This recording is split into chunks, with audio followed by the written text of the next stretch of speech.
Tonight, we're going to explore something so constant, so familiar, and so deeply woven into your very existence that you rarely stop to think about it. Time. You feel it passing every moment of your life. You measure your days by it, age through it, dream within it. It carries your memories, shapes your future, and defines your entire sense of reality. Yet here's the quiet truth that may change the way you see everything. Time is not what it seems. The flow you sense, the ticking seconds, the movement from past to future. These may be illusions created by your mind, not features of the universe itself. Because according to modern physics, the past still exists, the future already exists, and the present is not a universal moment shared by all. It's simply your location in a four-dimensional space-time.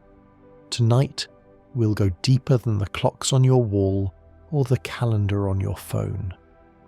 We'll step into the true nature of time, the dimension you live inside without ever seeing it.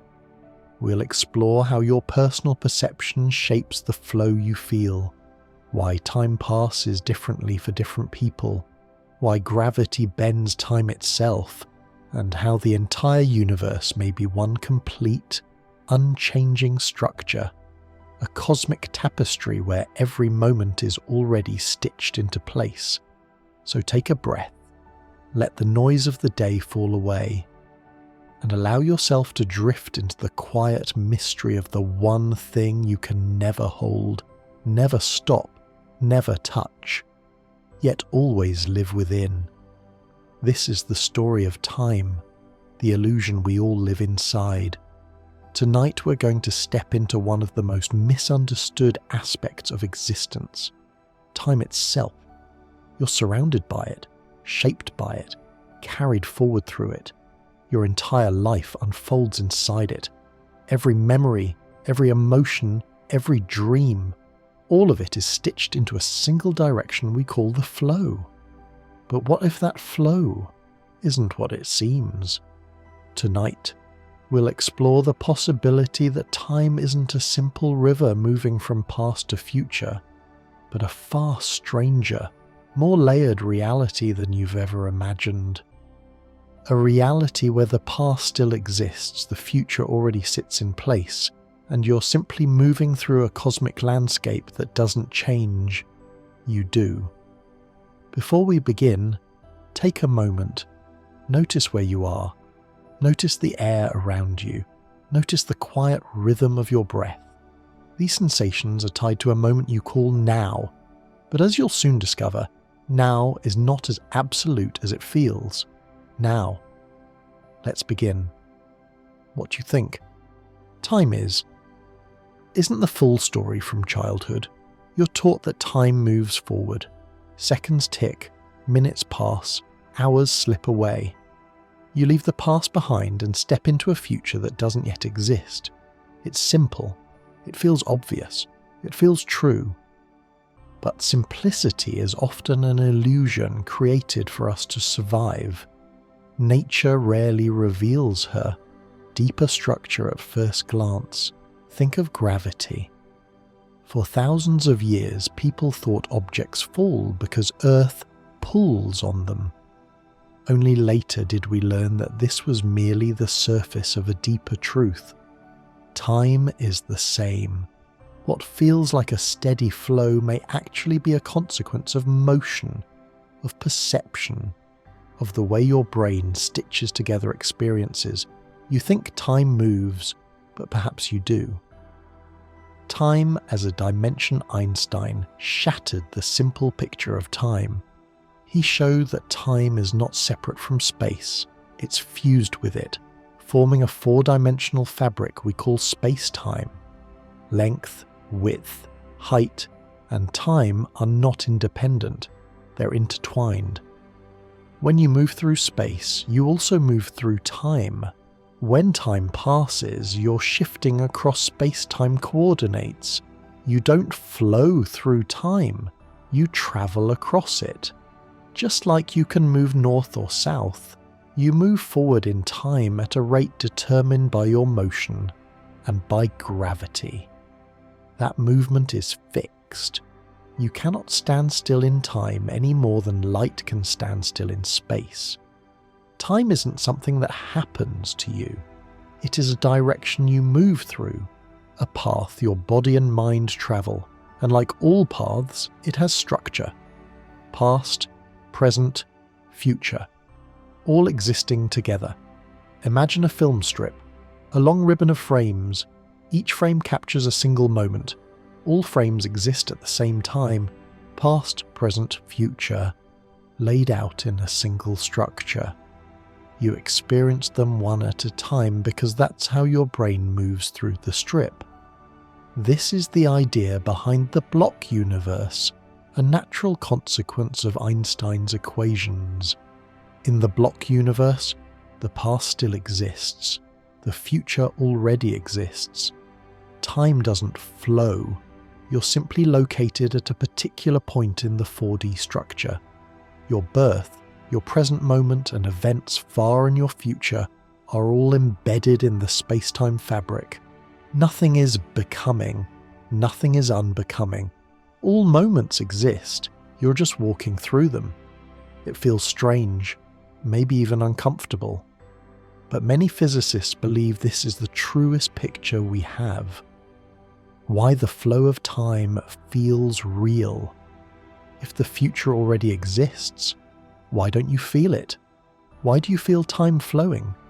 Because your brain is built to process information in a single direction. Memory only works backward. Your mind recalls the past but cannot recall the future. Not because the future is non-existent, but because your biology only records one direction of change. Perception creates the illusion of flow. You don't perceive time, you perceive changes, your heartbeat, your breath, your thoughts shifting, your emotions rising and falling, the world around you transforming. Those changes create the sense of motion. Time itself may be still. You are the one who is moving. Time. Dilation. Proof that time isn't universal. To understand how strange time truly is, consider this. Time does not pass at the same rate for everyone. Move faster, your time slows down. Approach a massive object, your time slows. Go far from gravity, your time speeds up. Astronauts aging slower in orbit isn't science fiction. It's measurable reality. Two synchronized clocks, one on Earth, one on a satellite, tick at different rates. Not because of mechanical flaws, but because time itself is moving differently for each one. Someone standing beside you is literally experiencing time at a slightly different rate than you. The difference is tiny, fractions of a nanosecond, but real. Time isn't a universal river.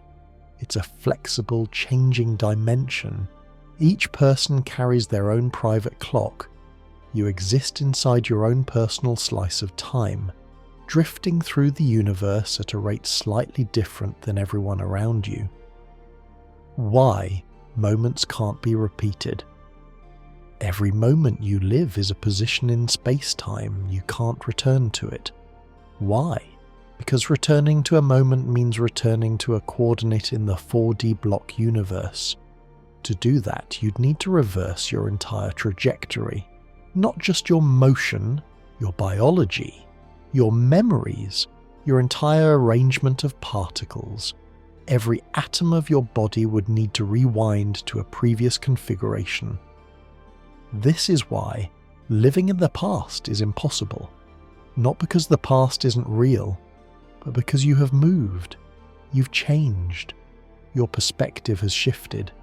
You can't become who you were, and that's the beautiful part of it. Memory is not time travel. It's reconstruction.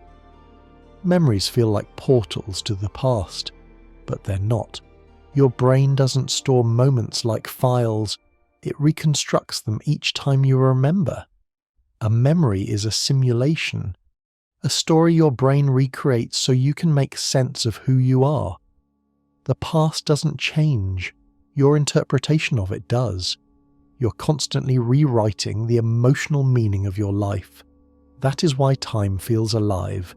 It's your mind that is alive within it. The arrow of time. Why things only go one way. If the block universe says all moments exist, why do we only move forward? Why do cups fall and break but never unbreak? Why do people age and never youthen? Why does entropy always increase? The answer lies in the second law of thermodynamics. Disorder tends to increase, not because nature prefers chaos, but because there are simply more ways to be disordered than ordered. Think of a deck of cards. Only one arrangement is perfectly sorted, but there are trillions of scrambled ones. Nature follows probability, not preference. Entropy gives time its arrow, not physics, not metaphysics, not the universe, just statistics. Your entire life, its rhythm, its flow, its rise and fall, comes from this simple principle. You age because your atoms are following the direction of maximum probability. Civilizations rise and fall because complexity eventually crumbles. Stars burn their fuel, galaxies drift, bodies decay, memories fade. But none of this necessarily means time is moving. It may be that the arrow of time is not a feature of the universe, but a feature of the stories we tell ourselves inside it. The illusion deepens. The more you look at time, the stranger it becomes. You think you're moving through it, but it might be carrying you. Or perhaps neither is true. Maybe both conclusions are the illusion. Maybe time is simply the mind's way of organizing change, a ruler you stretch across the universe to make sense of events. But the events exist with or without the ruler. Time does not bring the future. The future is already there. Time does not erase the past. The past is still etched into the structure of space-time. Time does not flow. You are the one flowing, through a landscape already drawn. You are a traveller, not a victim. A participant, not a prisoner. And the more you understand that, the less weight the future holds over you, and the more peacefully you can rest in the now. To understand what time truly is, we need to step away from clocks and calendars. We need to see time not as a human invention, but as a physical dimension woven into the universe itself. Just as space has structure, curvature, and depth, time has its own geometry, subtle, invisible, yet profoundly real. It's tempting to think of time as a straight line stretching from past to future, but straight lines rarely survive contact with the universe. The deeper we look, the more that simple picture dissolves. Time has layers, it has rules, it has a shape, and understanding that shape is the key to understanding reality. Time as a coordinate. Imagine standing in a vast landscape. You can move north or south, east or west. These movements change your location. Now imagine adding one more direction. Forward in time. This isn't a metaphor, it's the structure of space-time itself. Einstein's great insight was that time is not separate from space.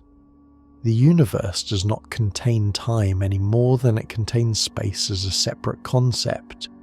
Instead, space and time form a unified whole. They rise and fall together, bend together, stretch together. When you move through space, your motion changes how you move through time. When time passes, your position in space changes on the four-dimensional map of space-time. Every event in your life, every breath, every decision, every heartbeat exists as a point on that map. These events don't vanish once you leave them. They remain part of the structure of the universe, etched into the fabric of space-time. You don't leave the past behind, you move away from it. The shape of your life in space-time.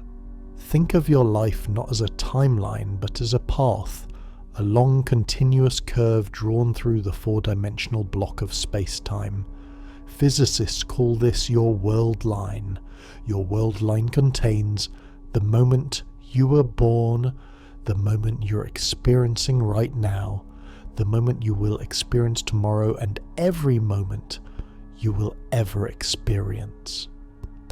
Not because the future is predetermined in the philosophical sense, but because the structure of space-time contains all moments simultaneously. You see only one point at a time because that's where your consciousness is located. Your mind slides along your world line the way your eyes scan words on a page. The book already exists, you're simply reading it. The present is not universal. One of the most profound and unsettling consequences of relativity is this: there is no single, universal present moment. Your now is not the same as someone else's now, even if they're standing beside you. Their time moves at a slightly different rate. Their position in space-time is tilted differently. Their gravitational environment is not identical to yours. If someone walks past you, their present moment slices through space-time at a different angle than yours.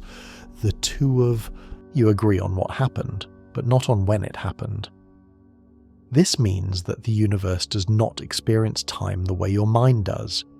The universe has no single moment, no single present, no cosmic clock ticking above everything. Your sense of now is personal, private, unique.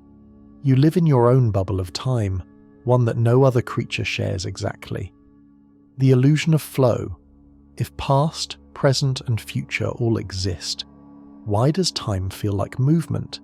Why does the present seem to slide forward? The answer is subtle but essential. Your brain is designed to record changes in one direction only. It stores memories of what you call the past, but it cannot store memories of what you call the future. This asymmetry produces the feeling of motion. Your mind holds information about earlier moments in your world line, but not later ones. That creates a directional experience. You think time flows, but in reality, your consciousness is reading the universe in a particular order. It's similar to the way a camera records frames of a movie. The film doesn't move, the camera moves across it. In this analogy, the universe is the film. Your consciousness is the lens. The flow of time is the experience of moving across the frames. Time may not flow at all, you do. Why the past feels fixed. The past feels solid because you possess memories of it. Those memories anchor earlier parts of your world line. They make the past feel like something you can point to, describe, and revisit mentally. But this solidity is an illusion. Memories are not recordings. They are reconstructions, fragile, shifting, rewritten by emotion, shaped by interpretation. Your past is more fluid in your mind than you ever realize. You cannot revisit a past moment physically. You cannot stand in a moment you've already lived. You cannot occupy an earlier coordinate in space-time. Your mind can imagine it, but your body cannot return to it. The past does not disappear. You simply move further away from it, just as you move away from a place you once visited. Why the future feels unknown. If the future already exists in space-time, why can't you see it? Because perception is limited to the present coordinates that your consciousness occupies. Your brain is not built to access information from parts of your world line it has not yet reached. Just as you cannot see a mountain from behind a wall, You cannot see the future because your consciousness has not yet moved to the coordinates where that information is encoded.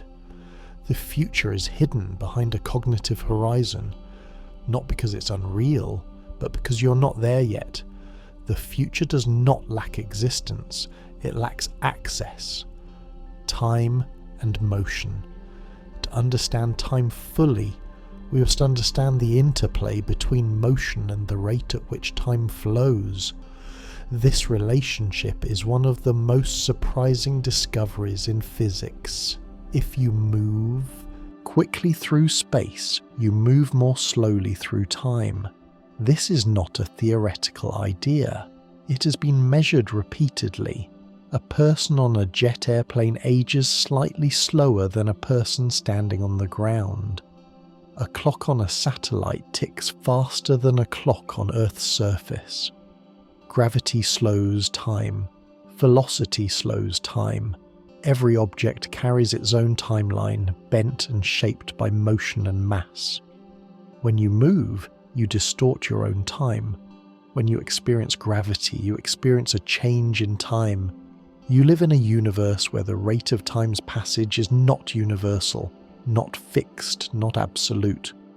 Time is a flexible dimension, bending in response to the mass and motion of everything around you.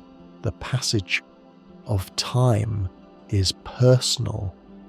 The strange case of simultaneity.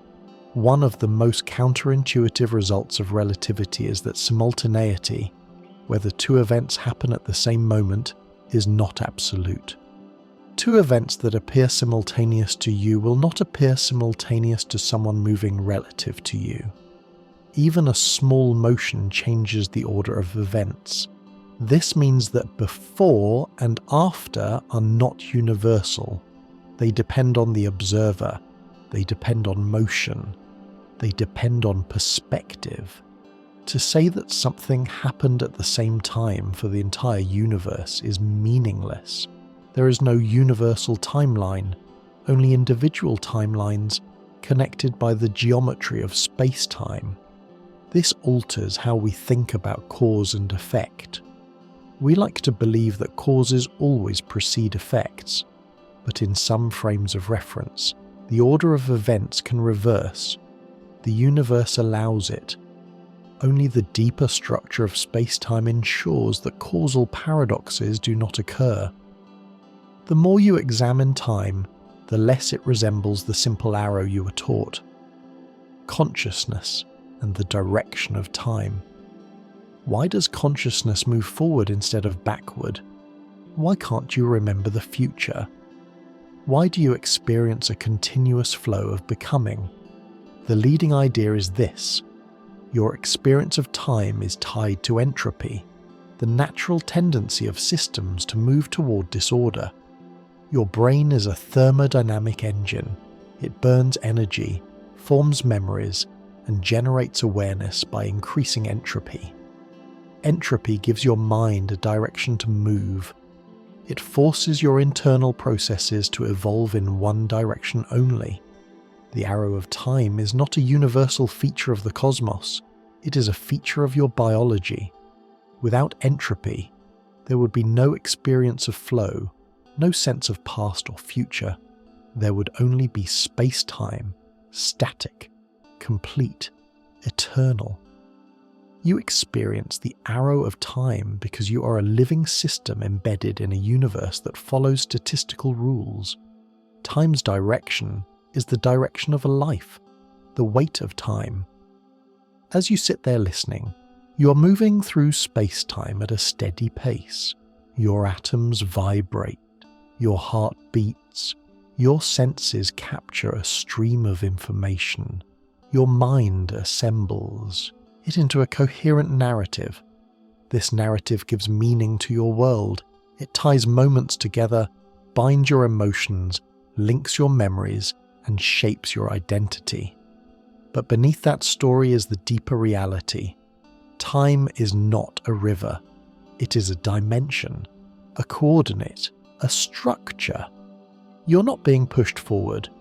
You're moving through a vast, unchanging landscape of moments. The past is behind you, the future is ahead, but all of it already exists, and you are simply travelling your path.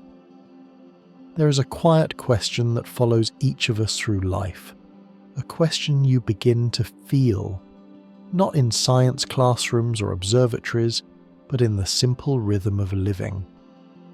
Why does time seem to move faster as we get older? Children feel summers that last forever. Teenagers experience long days filled with possibility, but adults feel the months slip by like weeks, and the years pass with a softness that's almost unsettling. You reach a certain age and suddenly you look back and wonder how entire seasons disappeared without warning. The clock on the wall isn't speeding up. Your body isn't moving faster. The rotation of Earth hasn't changed. So what changed? To answer this, we need to understand not just the physics of time, but the architecture of human perception. Because the way you experience time is not determined by the universe, it's constructed inside your mind, and that construction changes. The physics of time does not change, but you do. From the universe's perspective, a second is always a second. Atomic clocks beat with the same steady rhythm. The laws of physics do not alter as you grow older, but your internal clocks, your biological rhythms, your neural patterns, your cognitive processing shift subtly over the years, and those shifts influence how you perceive the passing of time. Your brain does not measure time like a clock. It measures change. Time feels long when change is high. Time feels short when change is low. This single idea explains an entire lifetime of shifting perception. Childhood, the age of newness. When you're young, every experience is new. Your first memories, your first friendships, your first discoveries of how the world works. Every day introduces something unfamiliar, something your brain cannot predict. And when your brain encounters something new, it must work harder. It must pay close attention. It must form fresh neural connections. This heightened attention stretches your perception of time. A single day in childhood contains more novelty than entire weeks of adulthood. Your brain is painting an entirely new world, and painting takes time. When everything is new, time feels full. It feels expansive. It feels wide. A year at age 5 feels enormous because it represents a large fraction of your life lived so far. But a year at age 30 or 40 is a small slice in comparison. The proportional weight of time changes. Time feels big when life is small, and as life gets bigger, years become lighter. Adulthood, the rise of predictability. As you grow older, routines settle into place. You wake, you work, you return home. Days begin to look similar to the days before them. Patterns repeat. Familiarity replaces novelty, and when your brain knows what to expect, it conserves energy. It stops recording every detail. It stops paying attention with the intensity of childhood. It relies on pattern recognition instead of fresh creation. This makes time feel as though it is accelerating. In reality, your brain is compressing lived experience. It is summarizing entire days with a single label: routine. Repetition shortens perceived time. Novelty stretches it. This is why vacations feel long, why new jobs feel overwhelming, why major life changes slow life down, and why routines speed it up. Your brain is not counting seconds, it is counting differences. When differences fade, so does your sense of time. Memory and the illusion of shortened time. Your sense of how long a moment lasted is shaped less by what happened during the moment and more by how much of it you remember afterward. Memory density creates the illusion of duration. If a moment contains many new impressions, many sensations, many emotional tones, your brain stores more data. Later, when you look back, the moment feels long. But when a moment contains nothing new, when it passes in routine, in predictability, in familiarity, your brain stores less detail. Looking back, the moment feels short.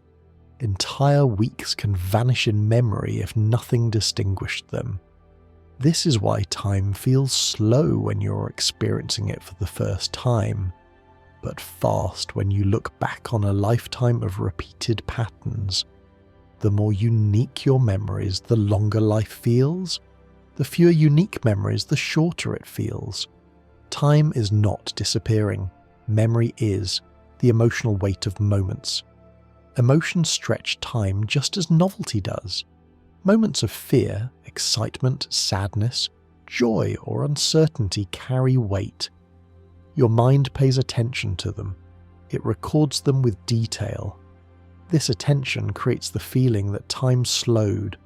Traumatic events are remembered in slow motion because the brain's attention spikes to maximum alertness.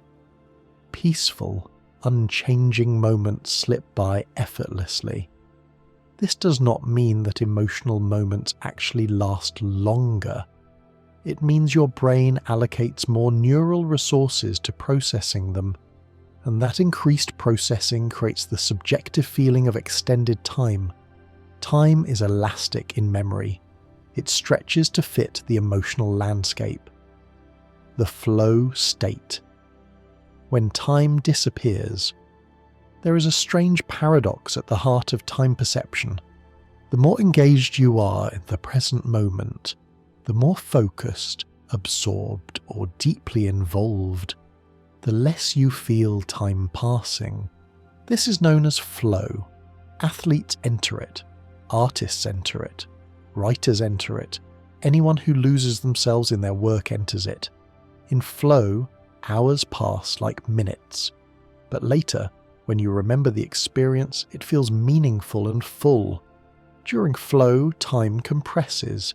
In memory, time expands. This is the opposite of routine, where moments feel long while they're happening but short when remembered. Your perception of time is not determined by the clock. It is determined by where your attention rests. Attention is the true heartbeat of time. Physiological changes and the speed of internal time. As you age, your metabolism slows. Your internal clock, the pace at which your brain processes sensory information, changes. Children receive and process more sensory information in a given second. Their internal world runs faster. This means a second to a child contains more internal events than a second does for an adult. More internal events means longer perceived time. As the brain's processing slows with age, fewer sensory events occur within each second. Those seconds feel shorter. This physiological shift is subtle but profound. Your brain speed shapes your experience of duration. When the mind slows, time appears to accelerate. This is not a failure. It is a natural part of being alive. The geometry of lived time. Imagine drawing a line to represent every year of your life. The first line begins at birth and extends to age 1. That first line feels vast. It represents your entire universe of experience. The next line represents the year between ages 1 and 2. It is smaller in proportion to your total life lived. By the time you reach adulthood, each new line, each new year, represents a diminishing fraction of your total existence. A single year at age 5 is 20% of your life. A single year at age 30 is 3%. A single year at age 50 is 2%. The geometry changes, and with it, so does your perception. Your mind does not treat each unit of time equally. It sees life on a scale that shrinks with age. Time feels faster because each new year is a smaller chapter in the story. Your life expands, and the weight of each moment thins in comparison. The calendar and the illusion of acceleration. Calendars can deceive you. When you were younger, each year brought visible change. New grades, new friends, new teachers, new skills, new abilities. A clear marker of progress. In adulthood, years often look similar. One year blends into the next with only minor variations. This sameness compresses your sense of time. Seasons become cycles. Cycles become patterns. Patterns become blur. The year is not shorter. The experience is. Time seems to accelerate not because the universe is changing, but because life is no longer marked by clear, distinct transitions. To feel time more deeply, you must increase the meaning within the moments. Novelty slows time, purpose slows time, learning slows time, living slows time, existing speeds it up. Why this matters. Understanding why time feels faster matters because it gives you something precious. The ability to influence it. The physics of time is fixed, but the perception of time is flexible. You can alter it by altering how you live. You can stretch your days by introducing novelty. You can slow your years by paying deliberate attention. You can create richer memories by changing your environment. You can deepen your sense of living by embracing experiences that challenge and inspire you. You cannot stop time, but you can change the way you inhabit it.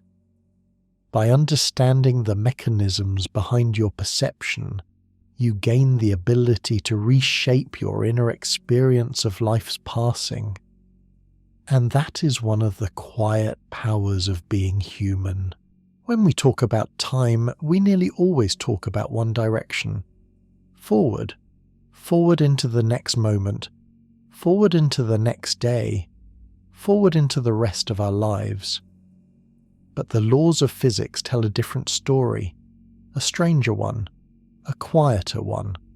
A possibility that sits beneath the surface of everything you see. The fundamental equations of nature do not require time to move forward. They work equally well in reverse. If you filmed the motion of planets, electrons or photons, and then played the film backward, the laws of physics would remain perfectly satisfied. Nature does not forbid backward time, only we do.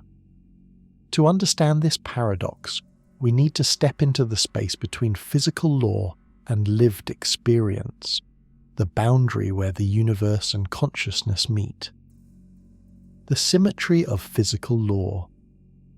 Imagine an equation that describes how a particle moves, how it accelerates, how it changes position. If you reverse the direction of time in that equation, swap future with past, the behavior of the particle still makes sense. This is not a mathematical trick. It is an intrinsic symmetry of nature. Most of the universe's deep laws, electromagnetism, the equations of motion, quantum mechanics, are time symmetric. They do not distinguish between yesterday and tomorrow. To them, both directions are equally valid. This means that if you could somehow reverse the direction of time, the universe would not collapse, break, or violate its rules. It would simply evolve backward just as smoothly as it evolves forward.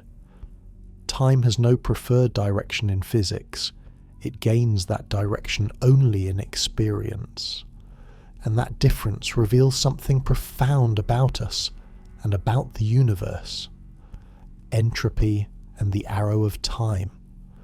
If physics allows backward time, why don't we live in a world where spilled water leaps back into the glass, where smoke gathers itself and returns to the match, where broken objects reassemble and stand whole again? The answer is entropy. Entropy is the measure of disorder, or more precisely, the measure of the number of possible configurations a system can have. Low entropy states are rare and precise. High entropy states are common and chaotic.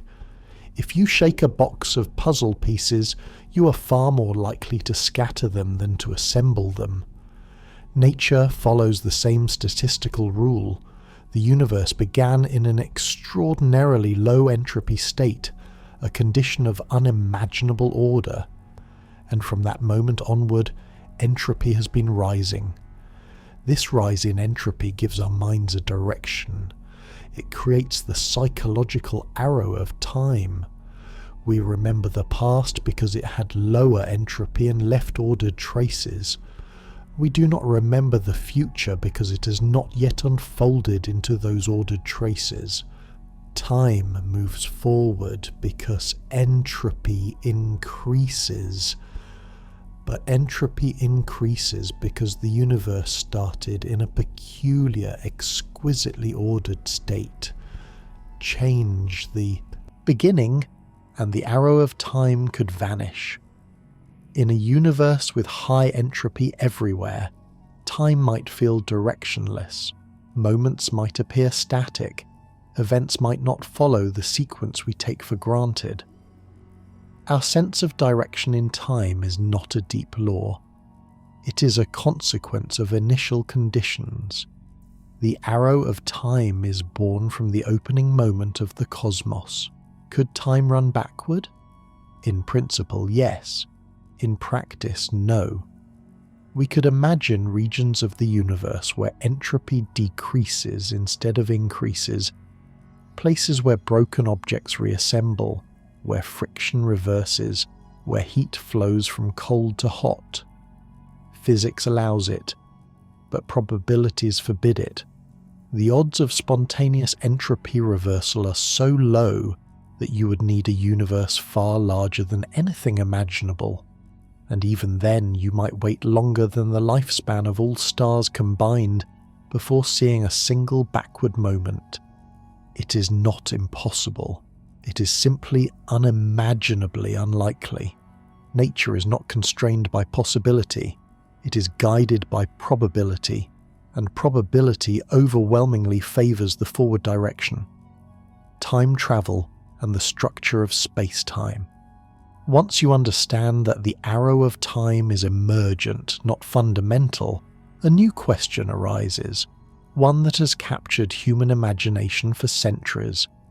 If time is a dimension, could we move through it the way we move through space? Could we travel backward, forward faster than usual? Could we step outside the present and return to an earlier coordinate in space-time? The surprising answer is that the laws of physics do not forbid time travel, they only restrict it in specific ways. To explore this idea, we need to look at how gravity shapes the geometry of space-time. Einstein showed that mass bends space-time, curving the paths of everything moving through it. But if mass bends space-time enough, it can twist the direction of time itself. Strong gravitational fields, near spinning black holes for example, can drag space-time around them, tilting the arrow of time. In the most extreme cases, this tilt can theoretically form loops in time. Loops where an object could follow a path through space-time and return to the same point in its past. These are known as closed time-like curves. Mathematically, they are allowed. Physically, we do not know. Philosophically, they raise more questions than answers. If an object could return to its past, could it change events? Could it alter its own origin? Could it erase its own existence? The equations remain silent. Physics permits the shape, but nature may prevent the reality. We simply do not know. The problem of paradoxes. Time travel introduces paradoxes that challenge logic itself. The classic example is the grandfather paradox. If you travelled back in time and prevented your ancestors from meeting, you would erase your own birth. But if you were never born, you could not have travelled back to change the past. The paradox is simple, but the implications run deep. Does the universe allow actions that undo the conditions that allowed them? Or does the structure of space-time enforce consistency in ways we do not yet understand? Some theories suggest that if time loops exist, events inside them must be self-consistent. You could travel back, but everything you do would already be part of the history you came from. You would not change the past, you would fulfill it. Other theories propose branching timelines, parallel universes where each alteration creates a new branch of reality. In this view, travelling to the past does not change your original timeline, it creates a new one. But these ideas remain speculative, beautiful but untested, possible but unproven. Time travel sits at the edge of physics, allowed by the equations, constrained by the unknown. The universe. Without time, there is another perspective, one that removes the paradoxes entirely, a perspective in which time is not fundamental at all. According to some physicists, time may be an emergent property, a phenomenon that arises from deeper, timeless laws. Imagine a computer rendering a world from underlying code. The characters inside the world experience movement, motion, sequence. They experience time. But the underlying code does not. It simply exists. In some theories of quantum gravity, the universe may function the same way. The flow of time may emerge from relationships between events, rather than from an independent dimension. In this view, the block universe becomes more than a metaphor. It becomes literal. All moments exist, but none of them flow. They are connected by relationships, not by motion. Time may not pass, events may simply be. Consciousness in this model experiences time because it navigates the structure of relationships, like a reader moving through the chapters of a book already written. The book does not change, only the reader does. This perspective removes the need for past or future as separate realities. It treats all events as equal, timeless elements of a single structure. You are not moving through time, you are revealing parts of a structure that already contains your entire existence. Identity in a timeless universe. If all moments exist simultaneously, what does that mean for personal identity? Who are you? Are you the version of yourself at age 5, at age 15, at age 50, or somewhere in between? In a timeless universe, all versions of you exist. Not metaphorically, literally. Each moment is a coordinate in space-time. Each coordinate contains its own version of you. Each version believes itself to be the present. They are all equally real. Your identity is not a single point travelling through time. It is the entire world line, the entire curve, the total story, the you that wonders about the future, the you that remembers the past, the you that dreams, fails, learns, loves, and finally fades. All of them exist. All of them are you. You are not a moment. You are a structure, and that structure is as permanent as the universe that contains it. Why the universe protects the past. If the past still exists, why can't you access it? Why can't you walk back into your childhood room and change the decisions you made? Why can't you step into an earlier version of yourself? The answer lies in the geometry of space-time, your world line, a line that contains every moment of your life, cannot intersect itself. It cannot return to earlier coordinates. It cannot overlap. The universe forbids it.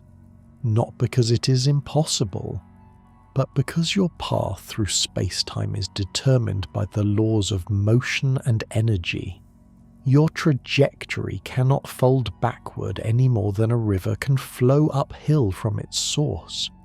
This is not a restriction of freedom. It is a feature of consistency, something that prevents paradoxes, something that maintains the coherence of reality. The universe does not allow you to undo your past because your past is part of the structure of space-time, and that structure is consistent.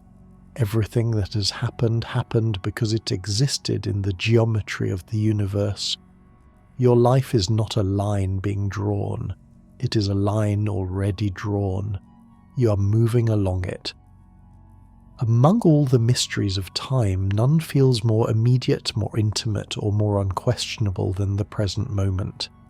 It is the only place where your thoughts live, the only place where you can act, decide, feel, hope, or regret.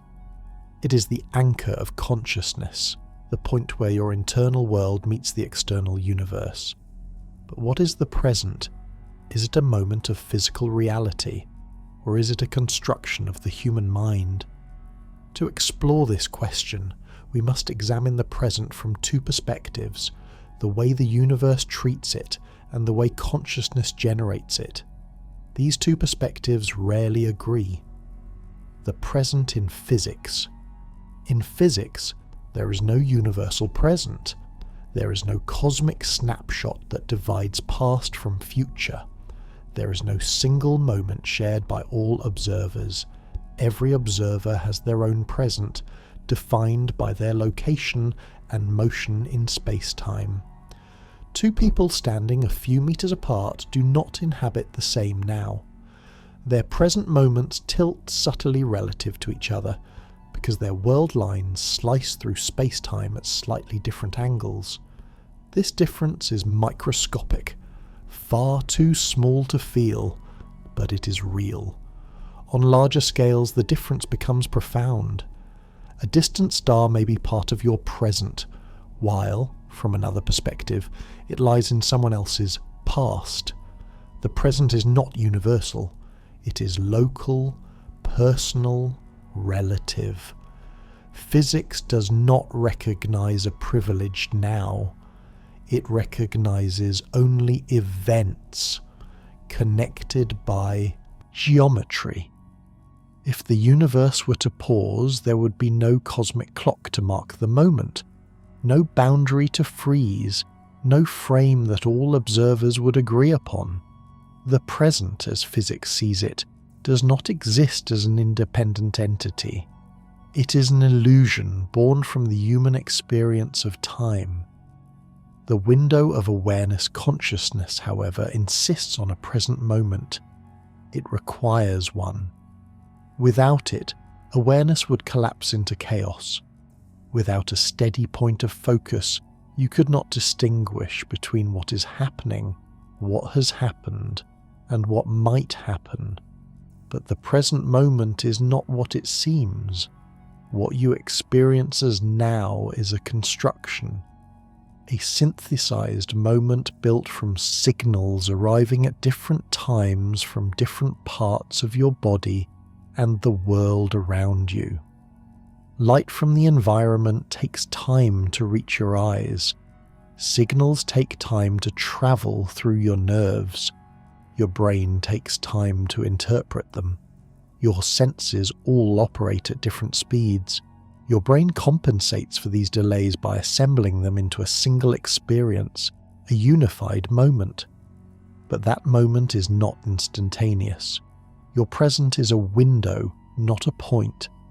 A small interval of time, perhaps a few hundred milliseconds, woven together into the illusion of a single moment. In that sense, the present is not real. It is stitched. It is assembled. It is created. Everything you experience is already in the past by the time you become aware of it.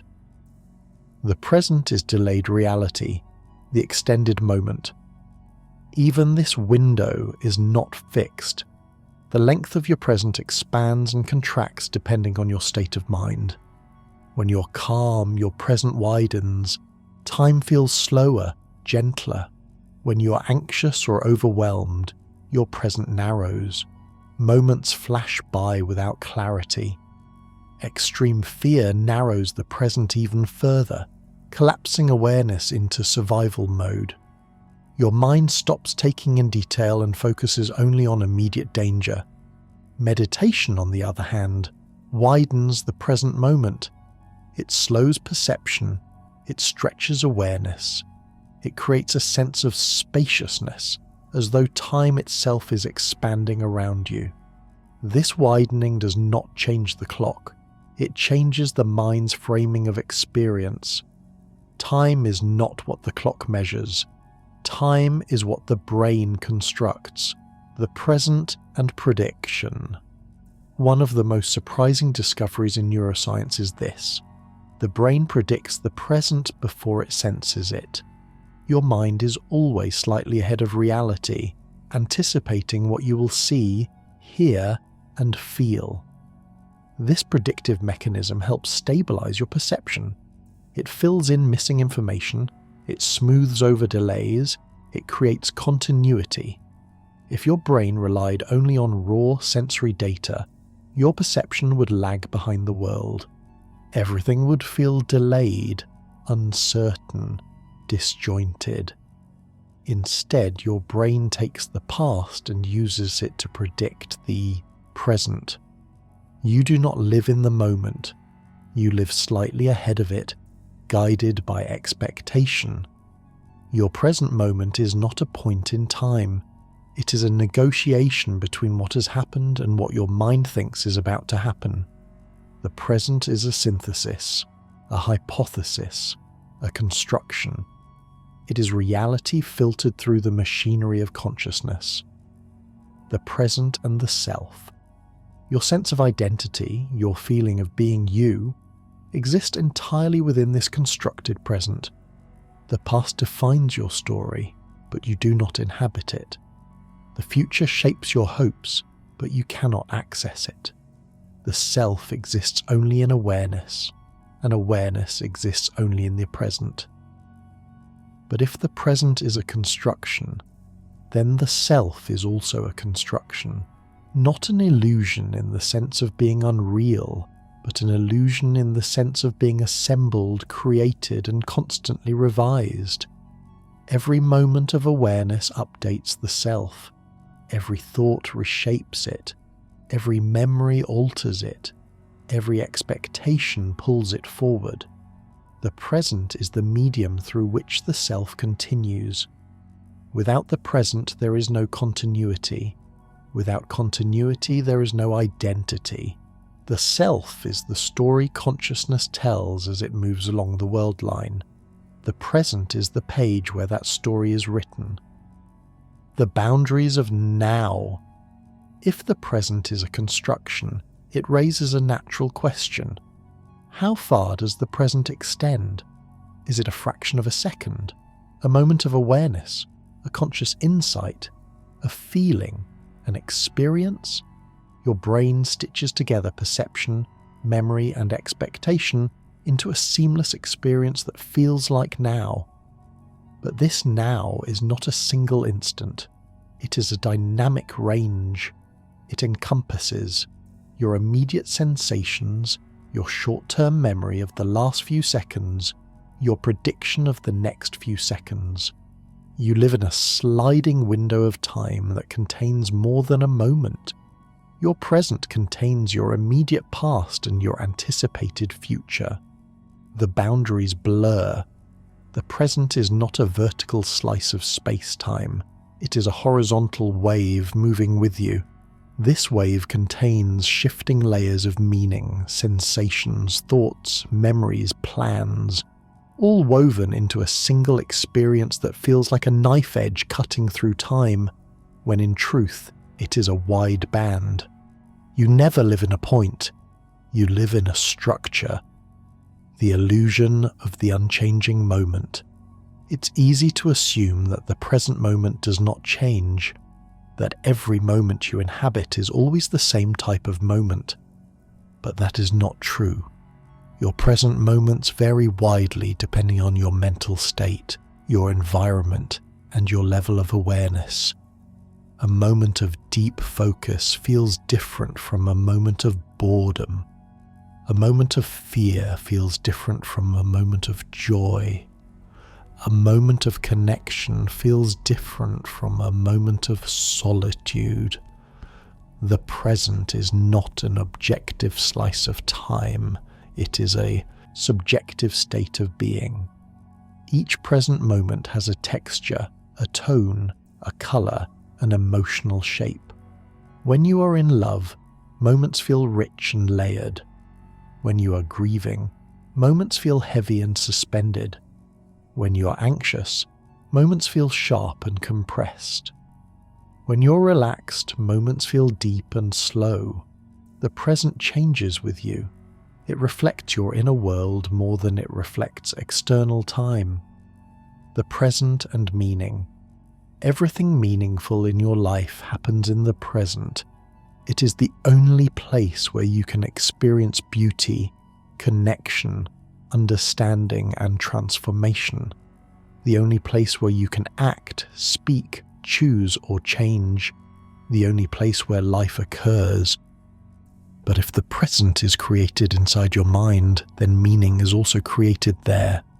Meaning is not found. It is formed. It emerges when attention meets experience. This is why the same event can feel trivial to one person and profound to another. Why a moment of silence can be comforting to some and unbearable to others. Why a simple gesture can touch one heart and pass unnoticed by another. Meaning is the interpretation of the present, and interpretation is shaped by memory, emotion, expectation, and awareness. The present gives meaning to the past gives context to the present. Together they shape the future. The vanishing moment. Just as the present is constructed, it is also fleeting. It dissolves instantly, replaced by the next moment before your mind even registers the transition. The present is always slipping away. You cannot hold it. You cannot freeze it. You cannot keep it. This is not a tragedy. It is the mechanism that allows life to continue. If the present did not dissolve, nothing new could arise. Growth would stop. Learning would halt. Experience would end. The vanishing moment is what allows the next moment to appear. The impermanence of the present is the engine of change, and change is the essence of time, the present as a freedom. Although the present is fleeting, it contains something extraordinary, something the past and future do not: possibility.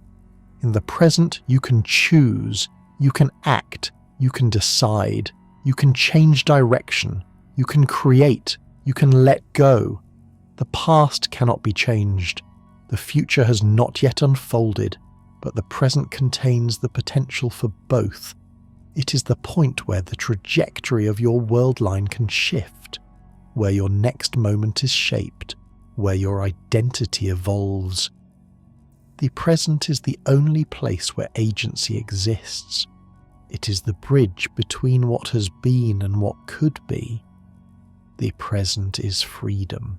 Once we understand that the past and present are woven into the fabric of space-time, we inevitably confront a question that is both scientific and deeply personal. Is the future already written? If every moment exists as a coordinate in space-time, if the block universe is real, then what does that mean for the decisions you have yet to make? What does it mean for your hopes, your intentions, your dreams? What does it mean for the idea of free will? Are you simply travelling along a path that already exists? Or do you shape the path as you walk it? To explore this, we must understand what physics says, what philosophy debates, and what consciousness itself suggests. The geometry of the future. In Einstein's space-time, all events exist, past, present, and future. The universe is not a process happening in time. It is a structure that contains time. If this is true, then the future is not waiting to happen. It is already part of the universe's geometry. Just as the place you will walk tomorrow already exists on the map of Earth, the moments you will experience already exist on the map of space-time. From this perspective, the future is fixed, not because you are powerless, but because your choices, actions, and decisions are all encoded in the structure of space-time. You will choose, and your choice will become part of the world line. Your sense of freedom arises from the fact that you do not yet know what the structure contains. Ignorance creates the sensation of openness. Knowledge creates the sensation of inevitability, but neither changes the underlying geometry. In this view, the future is real, just not revealed. The illusion of becoming. To many people, this idea feels unsettling. We like to imagine the future as open, unknown, filled with potential.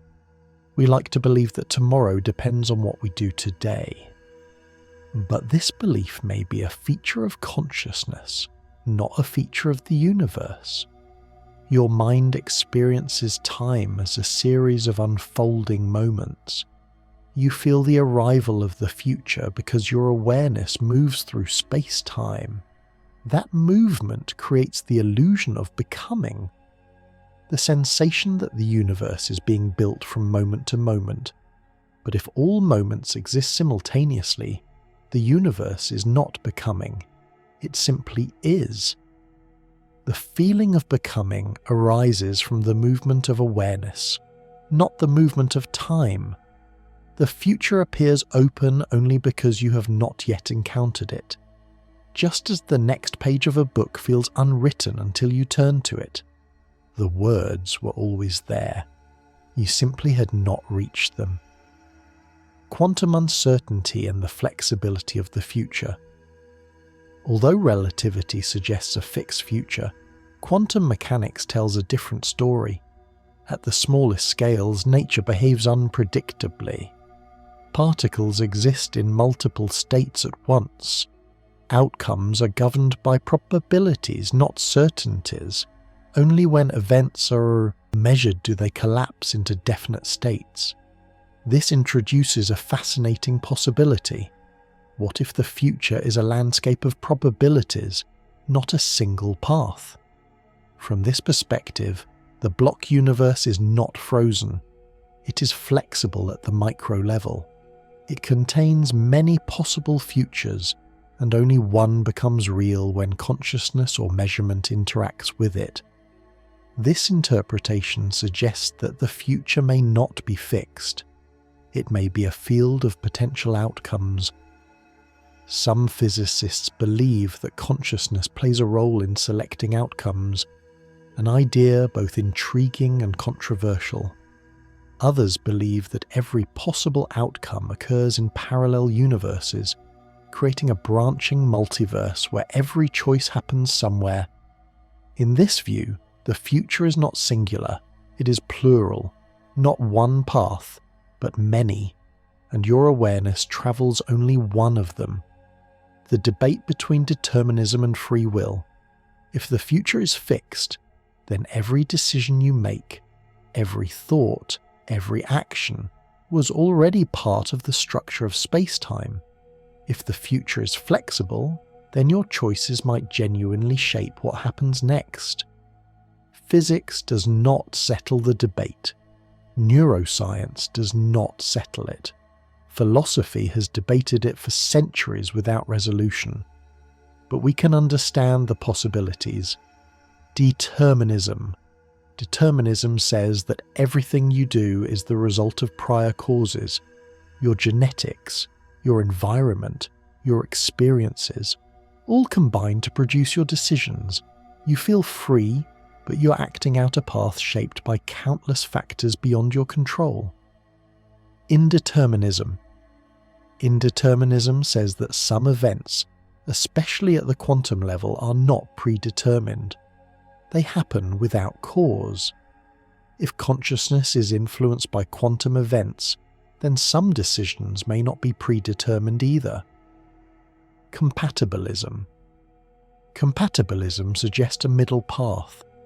Even if your actions arise from prior causes, you are still free as long as your decisions emerge from your own thoughts, desires, and reasoning. Freedom does not require randomness. It requires authorship. In this view, you are free when you act according to yourself. The character of the future. Whether the future is fixed or flexible, the feeling of openness is real. Not because the future is empty, but because you cannot see it. You're like a traveller walking along a mountain trail. The trail already exists, winding up the slopes, crossing streams, cutting through forests. But you cannot see the entire path from where you stand. Your perspective is limited. The future feels mysterious because your awareness cannot reach ahead in space-time. This limitation creates the experience of possibility. Possibility is an artifact of perspective. You cannot know what happens next, and that not knowing is the essence of hope, fear, anticipation, curiosity, and choice. The openness of the future is not a property of the universe. It is a property of consciousness, the end of time in the universe. To understand the future, we must consider the future of time itself. Time began 13.8 billion years ago with the Big Bang. But will it end? It depends on the ultimate fate of the universe. Heat death. If the universe continues to expand, eventually all stars will burn out. Black holes will evaporate. Temperature differences will vanish. Entropy will reach its maximum. When nothing can change, time loses its meaning. Time might not end. It might simply dissolve, a universe frozen in perfect uniformity. Big crunch. If the universe's expansion reverses, time could collapse back on itself. Some theories suggest that time might even reverse as the universe contracts. Big rip. If dark energy accelerates expansion faster and faster, space-time itself could tear apart. The flow of time would break near the end. Causality might fail. Beyond some theories suggest that time may not be fundamental. It may emerge from deeper processes. If so, time could fade even if the universe continues. In every scenario, the future of time raises the same question. Is time something the universe produces? Or is it something consciousness produces inside the universe? Living in a universe with a fixed future. If the future exists, what should you do with that knowledge? You might assume it means your actions do not matter, that your choices cannot change anything. But that is not true. Your choices are part of the structure of space-time. They are woven into the fabric of the universe.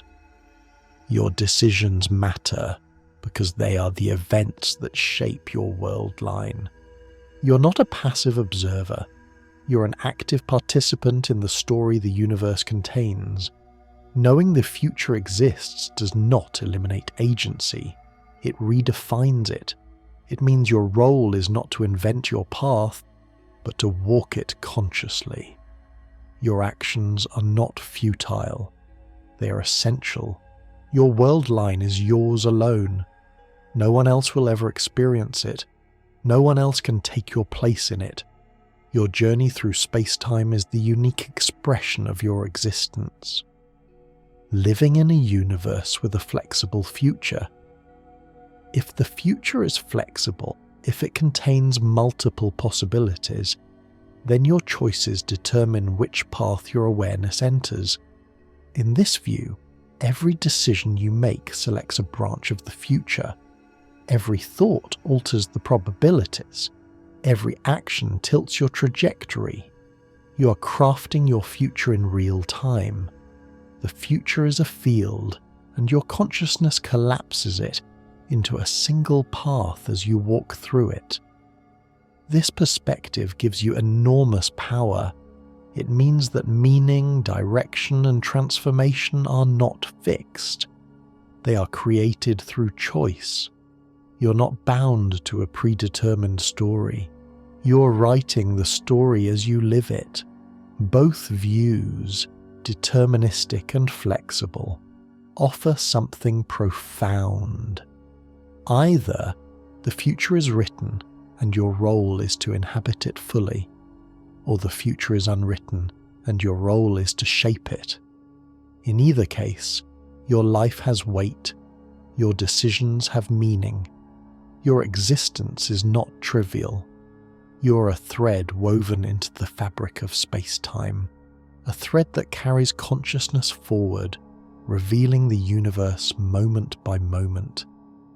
Up to this point, we have explored time as the universe presents it, as a dimension, a coordinate, a structure woven into space-time. But there is another layer to this story, one that is even more mysterious, more intimate, and perhaps more fundamental.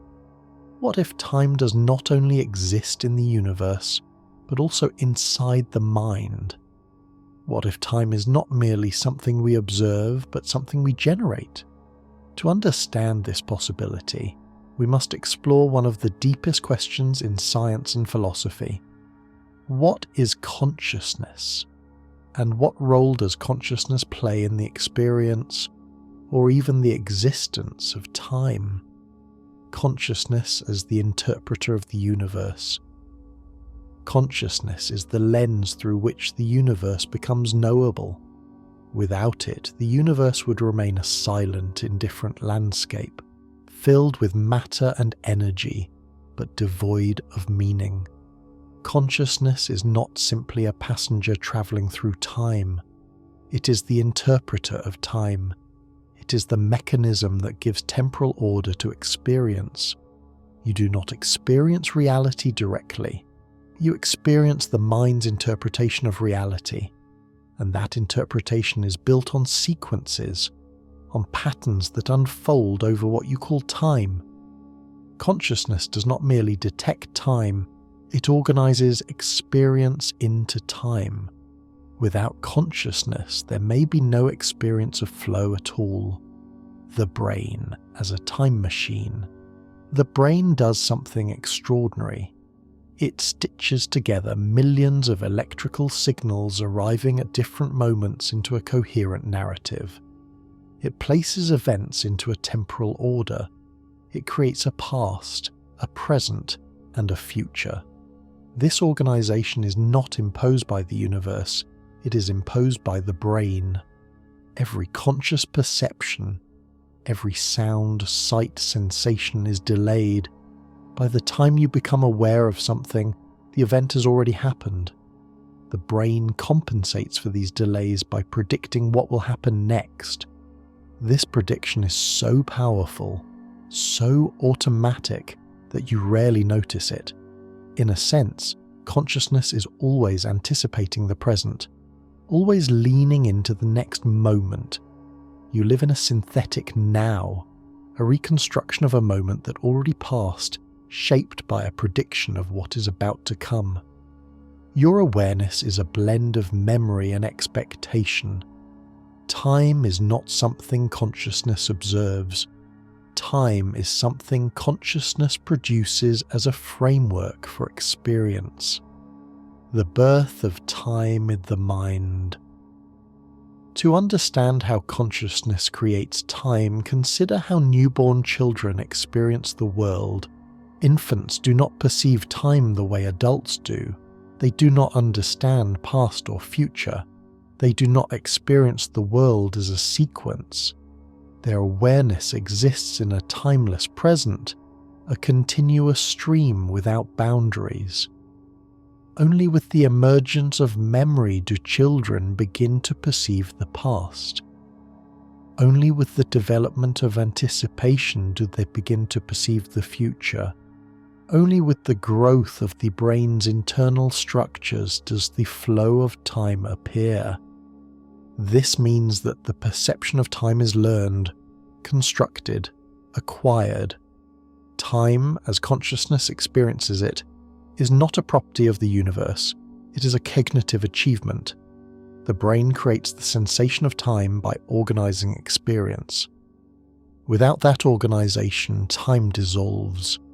Memory and the construction of the past memory is the foundation of the past. Not the real past, but the past as you experience it. You do not remember events the way they happened. You remember the story your mind builds about them. Each time you recall a memory, the brain rewrites it, reshapes it, interprets it through the lens of the present. Your memories are not snapshots, they are reconstructions. And these reconstructions link together to create the narrative of your life. Without memory, there is no personal history, no continuity of self, no sense that you existed before this moment. In this way, memory is not just a record of the past. Memory is the past. The past is a cognitive creation, prediction, and the construction of the future. Just as memory creates the past, prediction creates the future. Your brain is constantly forecasting what will happen next, what you will see, what you will hear, what you will feel. This predictive mechanism makes perception coherent. It stabilizes awareness. It reduces uncertainty. But it also means that the future you experience internally is not the real future. It is a model, a simulation, a projection. The brain constructs possible realities, multiple futures, and updates them as new information arrives. Your sense of anticipation is not a passive waiting. It is an act of creation. This is why anxiety feels like the future invading the present. Your mind generates scenarios that have not yet occurred, and your body reacts as if they are real. The future in your experience is woven from expectation. You live inside a predictive horizon. The flow of time as a cognitive illusion. When consciousness constructs the past and predicts the future, it creates the illusion of flow. You feel time moving because the brain organizes experience into a sequence. You feel continuity because your awareness is always integrating what just happened with what it expects to happen next. But the universe itself may not flow. Events may not move from non-existence to existence. They may simply exist. The flow is the story your mind generates to make sense of experience. This does not make the story less meaningful. It makes it more remarkable. Time is not a prison, it is a creation, a framework that consciousness uses to understand change. The flow of time is the rhythm of awareness, the self as a temporal illusion. If time is constructed inside the mind, then the self, the sense of I, is also tied to that construction. You feel like a continuous person because the brain connects your past memories with your present awareness and future expectations. Without this temporal stitching, the self would fragment. Memory gives the self a history. Anticipation gives the self a direction. Awareness gives the self a presence. Together, they create the illusion of a unified identity moving through time. But this unity is fragile. In certain neurological conditions, memory breaks apart. Patients forget decades, even years. Their past evaporates. Their identity shifts. In other conditions, the perception of time can distort, slowing, speeding, breaking apart, or collapsing into chaos. This reveals something profound. The self is not an object.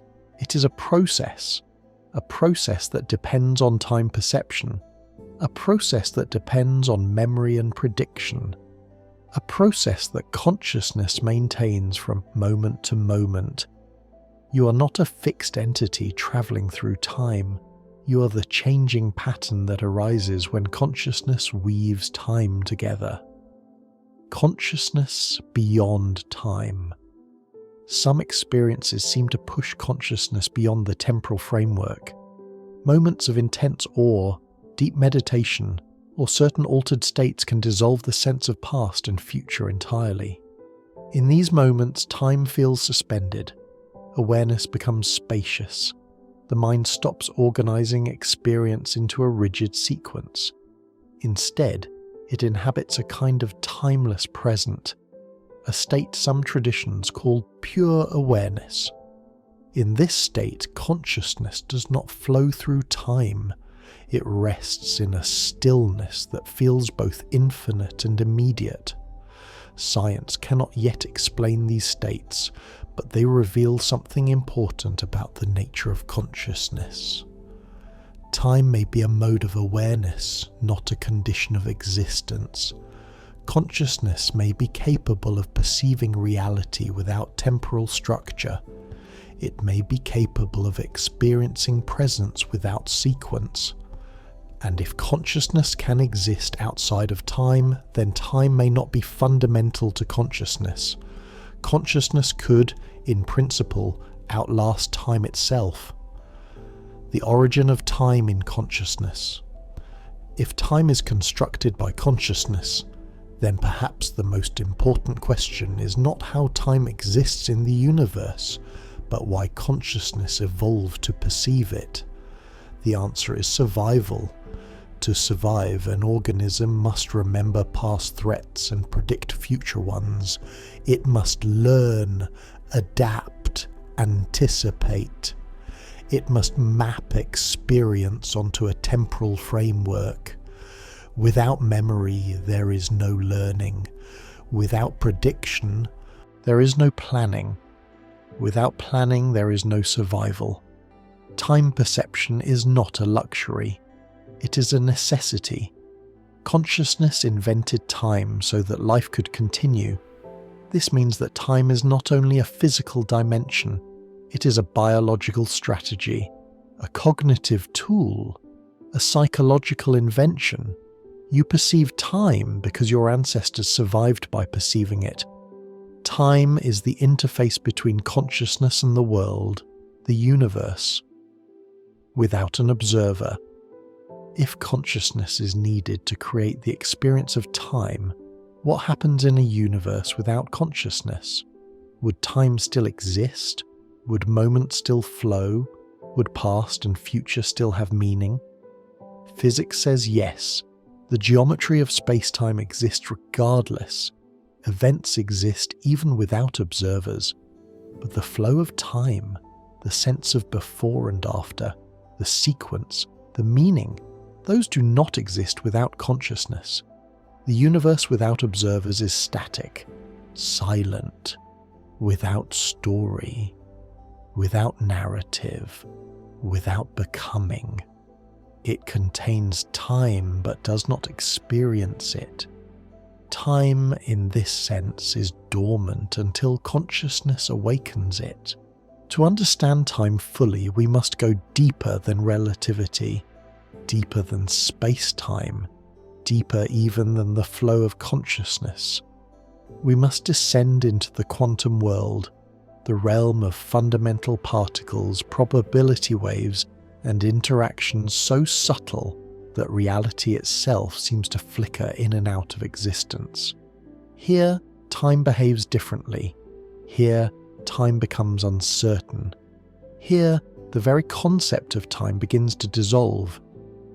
What we find at the quantum level challenges everything we think we know. It suggests that time may not be fundamental at all.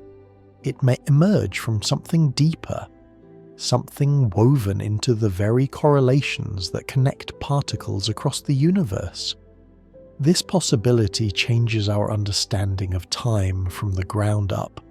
It replaces the idea of time as a background container, with time as a property that appears only under certain conditions. To grasp this, we must explore how the quantum world handles change sequence, and causality. When time breaks down, in classical physics, time is a parameter, a smooth continuous dimension along which the universe evolves. But in quantum mechanics, time does not appear in the same way. Quantum systems do not evolve smoothly. They jump, they shift, they exist in multiple states at once. Time in the quantum world is not a river. It is a set of probabilities awaiting collapse. Consider a particle's wave function, a mathematical description of all possible states the particle can occupy. The wave function does not change in time the way classical objects do. It evolves deterministically according to the Schrödinger equation until a measurement occurs, and that is where the mystery deepens. Measurement causes sudden collapse, a discontinuous shift from possibility to actuality. This collapse introduces apparent direction, progression, and change. But without measurement, the quantum system follows no clear timeline. It simply exists as a field of possibilities. Time appears only when information is extracted. This suggests a startling idea. Time may emerge from interaction, not exist on its own. Entanglement and the fabric of correlation. Among the strangest phenomena in quantum mechanics is entanglement. Two particles can become connected in such a way that their states are inseparable, even across vast distances. Measuring one instantly affects the other. Entanglement defies the classical notion of time and space. It links particles outside of temporal sequence. It reveals relationships that cannot be explained by signals travelling at any speed. Some physicists propose that time itself arises from the growth of entanglement, that as particles become correlated, as information spreads across a quantum system, the appearance of temporal order emerges. In this framework, time is not a dimension, it is a measure of correlation. Events do not follow each other because of an underlying timeline. They follow each other because the structure of entanglement dictates the sequence in which information becomes accessible. The illusion of time emerges from the pattern of these correlations. This is known as the entanglement time hypothesis. If true, time is not fundamental. It is emergent. It does not exist at the smallest scales. It appears only when the system becomes large enough for correlations to accumulate. The Page-Wouters mechanism. Time without time. One of the most striking ideas in quantum theory is the Page-Wouters mechanism. It proposes that a system can be timeless in its entirety, yet still contain apparent flow for its internal components. The universe as a whole may be static, frozen, unchanging, complete, but subsystems within the universe can experience time because they compare themselves to other parts of the system. Imagine a vast, timeless block. Inside it, different components are entangled with each other. By reading the state of one part relative to another, a subsystem perceives change. Change emerges not from time itself, but from relationships between subsystems. In this picture, time is correlation. Reality as a whole does not evolve, only the relationships within it do. There is no master clock, only internal clocks created by comparison. In other words, time may be nothing more than the universe measuring itself. The problem of the quantum present. Quantum mechanics does not define a present moment. It does not create a boundary separating past from future. It does not define when a measurement happens, only that it does. This absence of a clear present moment is called the measurement problem. Physicists do not yet agree on what causes wave function collapse, or whether collapse is even real. Some interpretations claim collapse is an illusion. that all possible outcomes happen in parallel universes. Others claim collapse is a physical process triggered by consciousness or interaction. Still others argue that collapse is not needed at all. But all interpretations face the same issue. The quantum world has no built-in structure of time. The flow we experience is not visible in the equations. Time may be something we impose on the quantum world, not something the quantum world imposes on us. Quantum gravity and the disappearance of time. To unify general relativity and quantum mechanics, physicists attempt to build theories of quantum gravity. What they find is startling. In many formulations of quantum gravity, time disappears. Equations that describe the universe at the smallest scales have no time variable. They describe a frozen landscape of potential states, a static tapestry with no motion. Time in this view appears only when these potential states form larger structures, only when relationships emerge, only when information begins to flow in organized ways. At the deepest level, reality may be timeless. Time emerges only when complexity arises, when consciousness arises. The universe may appear timeless until an observer steps into the scene, and with observation comes sequence, with sequence comes story, with story comes time. Time as information flow. Another leading idea is that time is not a dimension but a rate at which information spreads and changes, a rate at which entropy increases, a rate at which correlations propagate. From this perspective, time is simply the measure of how information evolves. Faster processing means faster subjective time. Slower processing means slower subjective time. Complete stillness means no time at all. This aligns with how consciousness experiences time. Moments filled with information feel long. Moments with little information feel short. Time is not universal. It is contextual. It depends on the system. It depends on the observer. It depends on the flow of information.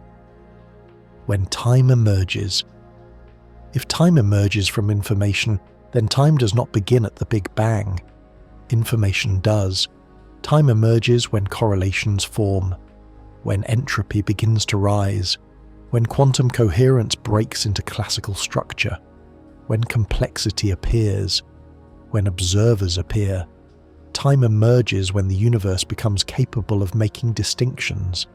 Before that, there is no before, only potential. The birth of time is the birth of difference, the birth of structure, the birth of relationships. The universe was timeless until it learned how to compare itself to itself. The universe without time. If the universe is fundamentally timeless, then all moments exist simultaneously. Events are not created, they are revealed. Consciousness does not move through time, it moves through structure. It scans the relationships encoded in the universe. It interprets correlations as flow. In this view, time is the interpretation of change, not the substance of change, not the cause of change, the interpretation. Time becomes the language consciousness uses to describe evolution, but evolution itself may be geometric, not temporal. Becoming may be an illusion. Being may be the truth. What this means for you. If time emerges from relationships, if time emerges from complexity, if time emerges from consciousness, then your experience of time is part of how the universe becomes aware of itself. You are not separate from the cosmic structure.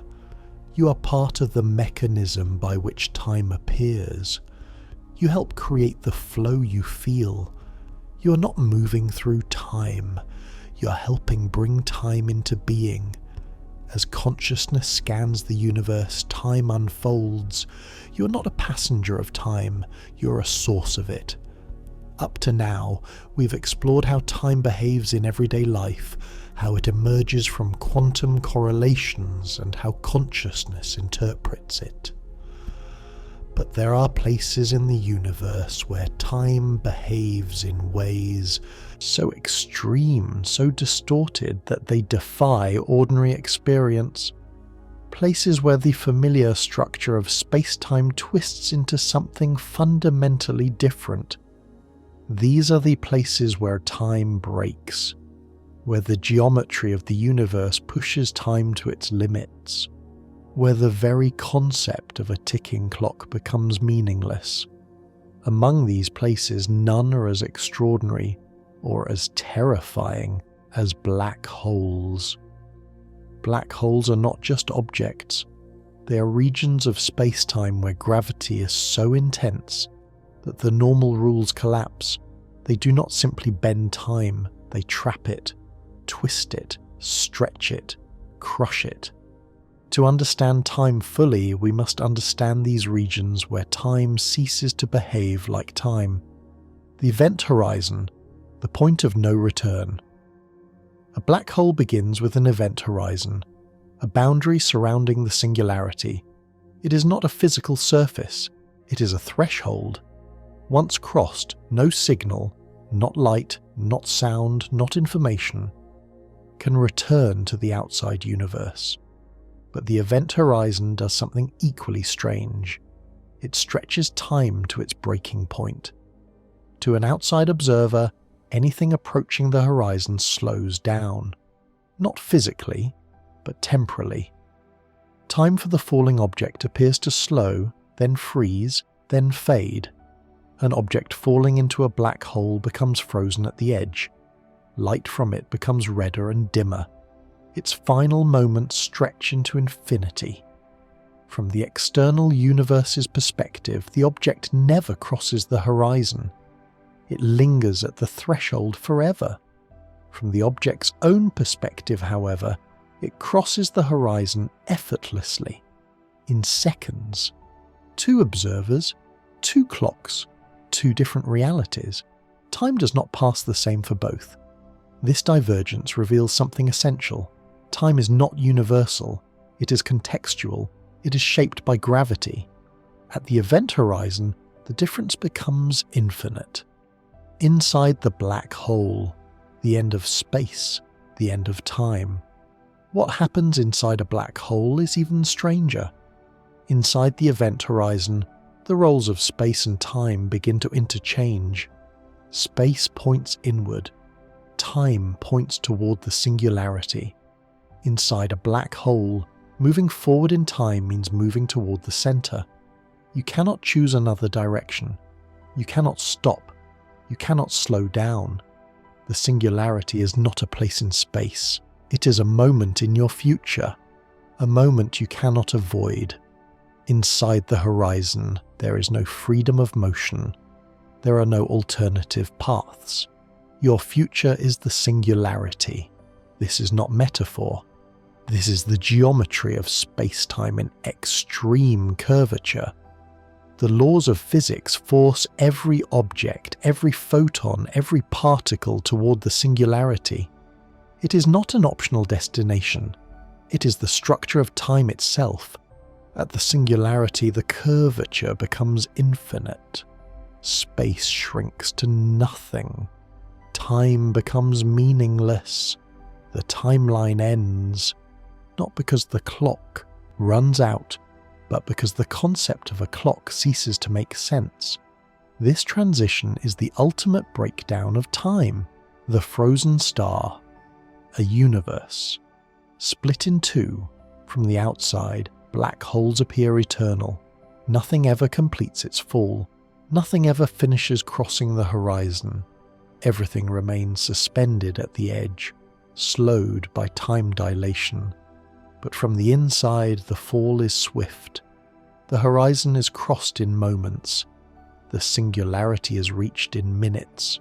This duality creates two different universes, one for the outside observer, where time stretches without end, one for the falling observer, where time continues normally until it stops abruptly. Both perspectives are correct. Both occur simultaneously. Both are real. Time splits, reality branches, not into different worlds, but into different perceptions of the same event. This is the strange nature of spacetime. Two observers can experience two completely different timelines, both valid, both consistent. Time is not a universal narrative. It is a tapestry woven from multiple overlapping threads, and in the vicinity of a black hole, those threads unravel. The timelessness of the singularity. The singularity at the center of a black hole is a region where classical physics collapses. The equations fail, the geometry diverges, the concept of time breaks. What exists at the singularity? We do not know. It could be a point of infinite density. It could be a region where quantum gravity takes over. It could be a bridge to another part of space-time. It could be the seed of a new universe. But whatever it is, one thing is clear. Time as we know it ends. There is no before or after inside the singularity. No past, no future, no sequence, no evolution. The singularity is a timeless region, a moment without moments, a boundary where time loses meaning. Understanding singularities is essential for understanding the origin of time itself, because many cosmological models suggest that the Big Bang was also a singularity. If that is true, then time may have emerged from timelessness. The universe may have been born from a state with no time. Time may not just end inside singularities, it may begin there. The black hole. Paradox, information, and time. Black holes create one of the greatest paradoxes in physics, the information paradox. When something falls into a black hole, where does its information go? Does it remain at the horizon? Does it pass through? Does it vanish at the singularity? If information disappears, then the past can no longer be reconstructed. If the past cannot be reconstructed, then determinism fails. If determinism fails, time itself becomes inconsistent. The universe cannot allow contradictions, so something must happen. Some theories suggest that information is stored at the horizon, encoded in the surface area of the black hole. Others propose that information escapes slowly through Hawking radiation. Still others believe that information is smeared across the event horizon in a holographic form. These ideas imply something profound. Time may not be continuous. It may not be smooth. It may be encoded in discrete bits of information, stored on surfaces, not volumes. The universe may be holographic. Time may be holographic. In a holographic universe, time emerges from information stored on the boundary, not inside the volume. This perspective challenges everything we think we know about time. White holes, the opposite of a black hole. If black holes trap time, white holes reverse it. A white hole is the theoretical reverse of a black hole, a region where nothing can enter, but where matter can emerge. Inside a white hole, time flows outward. Nothing can fall in. Everything is expelled. White holes have never been observed, but mathematically, they are as valid as black holes.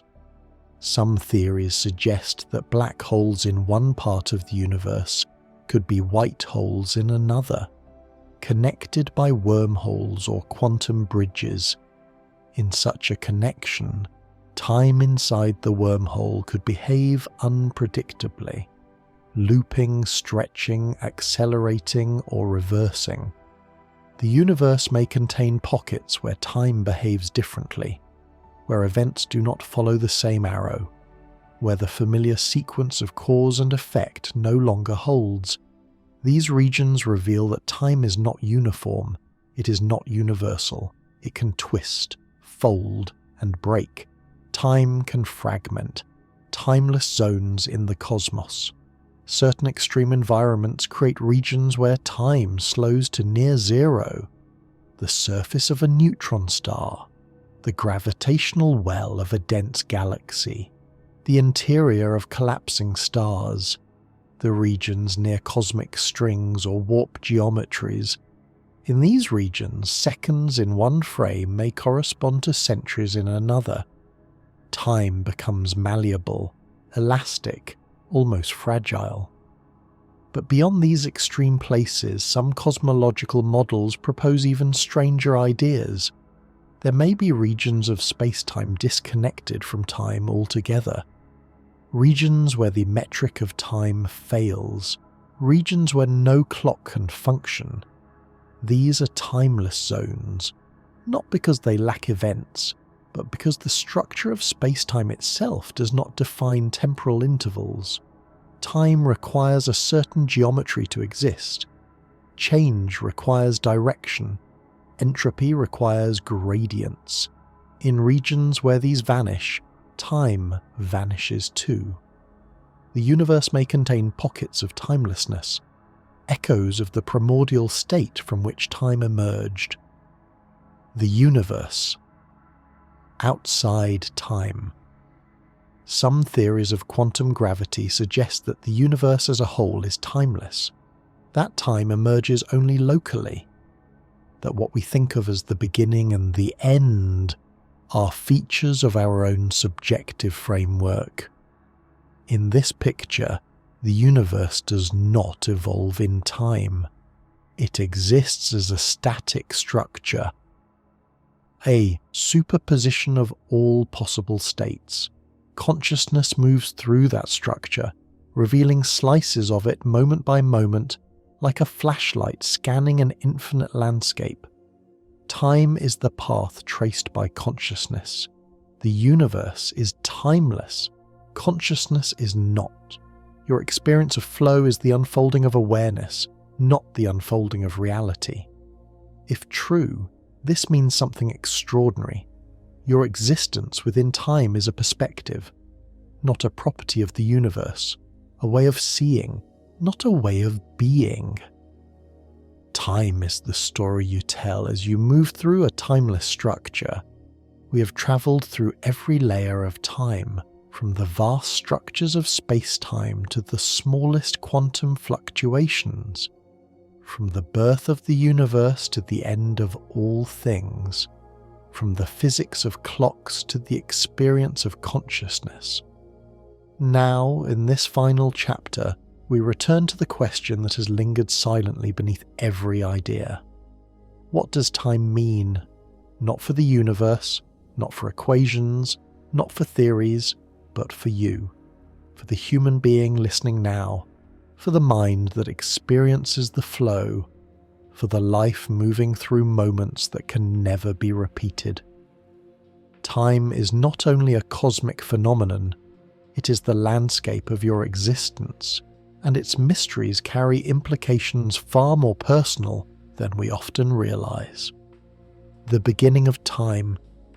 According to our best models, time began 13.8 billion years ago with the Big Bang. Not in the Big Bang, not after the Big Bang. Time began because of the Big Bang. Before that moment, there was no before, no earlier, no waiting, no void waiting to explode. Time itself, the very possibility of sequence, duration and cause, was born in that first expansion. The Big Bang was not an explosion in space. It was an explosion of space, of time, of possibility. Everything that would ever happen, every star that would ignite, every galaxy that would form, every life that would arise, was contained in that moment in potential. Time began as the universe learned to become, and in a sense, your life began in that moment too. Because the atoms in your body were forged in ancient stars, and the fabric of your consciousness is stitched from cosmic history. Your experience of time is a continuation of the universe's earliest unfolding. You are part of time's story. The cycles of time. Although we tend to think of time as a straight line, some theories suggest it may be cyclical. Perhaps the universe expands, collapses, and re-expands endlessly. Perhaps time resets. Perhaps history loops with new variations each cycle. Perhaps everything that has happened will happen again. This is not merely philosophy. Some cosmological models, like conformal cyclic cosmology, propose that universes follow one another in an infinite chain. Each universe ages, fades, and leaves behind a residue of information that seeds the next. If this is true, then time is not a single journey.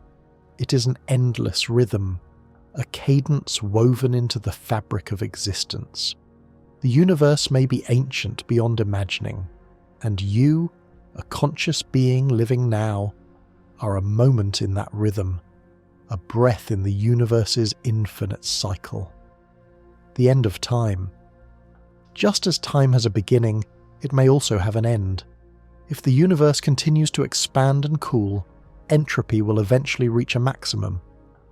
When there is no difference left, no gradients, no change, no motion, time will lose meaning. Time ends not when clocks stop ticking, but when nothing changes. In the heat death of the universe, a state of perfect uniformity, there is no before or after. There is only stillness, a cosmic quietness where every process is wound down. No stars, no galaxies, no chemistry, no structure, no events. A universe that contains everything, and yet nothing happens. Time fades, not in a moment, but gradually, like the final notes of a long symphony dissolving into silence.